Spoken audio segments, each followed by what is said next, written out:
Hi everyone, I hope you're well. I thought I'd do a video rather than a written update as I've been learning all about Facebook videos and in particular lives, which are pretty scary for me. But I thought I'd give it a go. This is a good place, isn't it? And if any of you ever want to give it a go, please do feel free to try it here. It's a very supportive page. I hope you realise that. Um, I wanted to really give you a bit of an overview of my week because I know a lot of you struggle with feeling overwhelmed, and that's totally normal. And I think I've said to you before, a lot of people say to me that I seem like I'm really together, like I've got it all nailed, but I really haven't. I really struggle with overwhelm too. I think the difference is that I understand that it will pass. I mean, that is the best advice I think you can tell yourself or anyone else. This feeling that you have of overwhelm, it will pass. Um, and it does. And also, you have to understand that these feelings feel the same as positive feelings as well. If you think about what overwhelm, fear, upset sometimes, or nerves can feel, you get a similar feeling from a positive emotion as well, like excitement, being happy. It can be overwhelming as well. Positive stuff can be overwhelming, and that's what I'm struggling with this week is positive overwhelm rather than negative overwhelm. But because I'm positively overwhelmed, I feel like I'm a bit paralyzed. Do you get what I mean by that? Anyway, so I've had a week of ups and downs. As you know, last week I took the decision to leave my salaried job, and that is really exciting. But I realised today why I'm feeling quite scared about it. I'm in free fall. I've got nothing at the moment. I will have, and I've already got things lined up, which is absolutely fine. But then I haven't got the guarantee of a salary coming in every month. I've worked for myself for many years, but I've never not had a salaried job. And that is scary because my highest value is financial security for my family. And I feel a huge amount of pressure on me, even though it's pressure that I put on myself. My other half earns enough. We're definitely bringing enough money. But it is my highest value to be able to provide for my family so that if Mark wanted to leave his job tomorrow, he could. And I take on that responsibility even though I don't need to. I went to this event, and I think a lot of you will have seen it was Gary Vaynerchuk was the headline speaker, although he was only on for 45 minutes. But I always come away from those events feeling quite overwhelmed, overwhelmed by what I've learned, how easy some of it seems, the issue that I think, is it a scam, isn't it?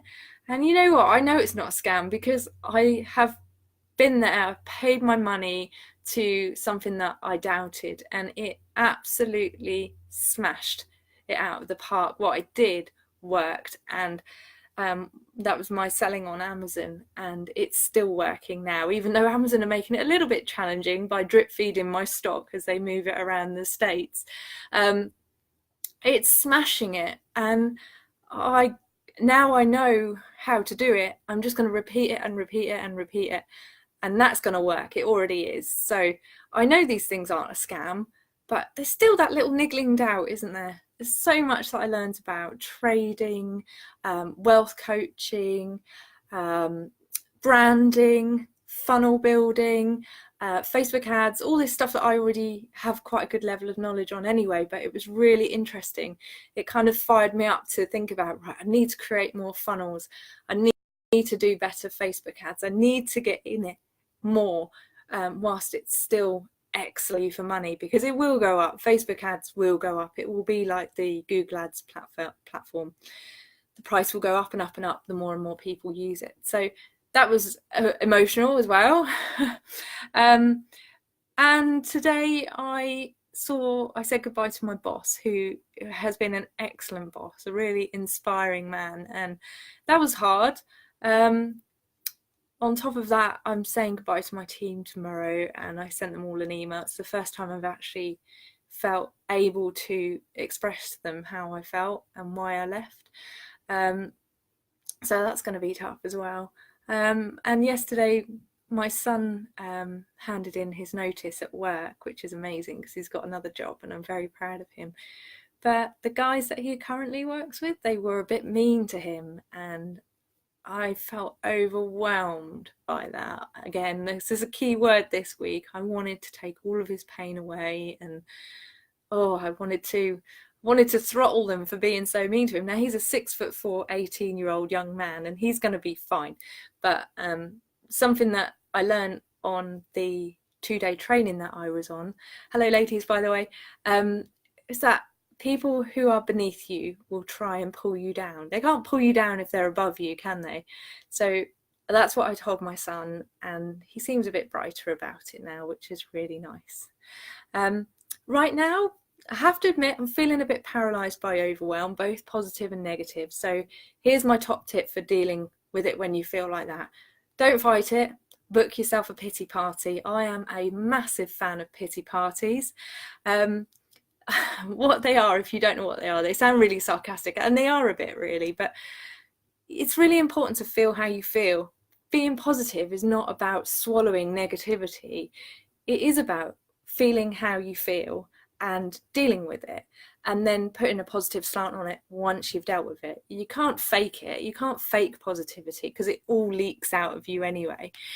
So my pity party is booked, and that means that I am going to allow myself to feel overwhelmed, to feel tearful, to feel anxious, to feel excited, to feel thrilled and scared, and freak myself out by looking at the money, even though I know it's going to be fine.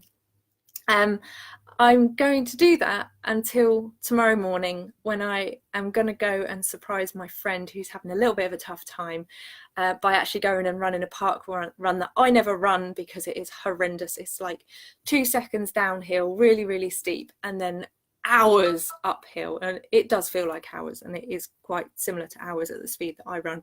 So that's what I'm going to do. I've booked my pity party for today. I'll probably go and sit in the bath and cry for a bit, but I'm not going to let this beat me. Have a pity party if you feel like this. Put an end date on it and then get back on it the next day. So that's what I'm going to do. I'm going to have a pity party and I'm going to start again tomorrow. I hope you found this useful, and I also hope you understand that this is a really positive message that I'm sending you. It's important to feel how you feel, not to just suppress it. But it's also important to get back on it as quickly as possible. Anyway, I hope you enjoyed this. I can see a few of you online, which is really nice. A couple of you. Anyway, have a great weekend, won't you? And I hope to be back to bouncing and not having pity parties very soon. I'll send some stuff out onto the group and the page as well for you. Keep your chins up, ladies, and hopefully speak to you soon. Take care. Bye.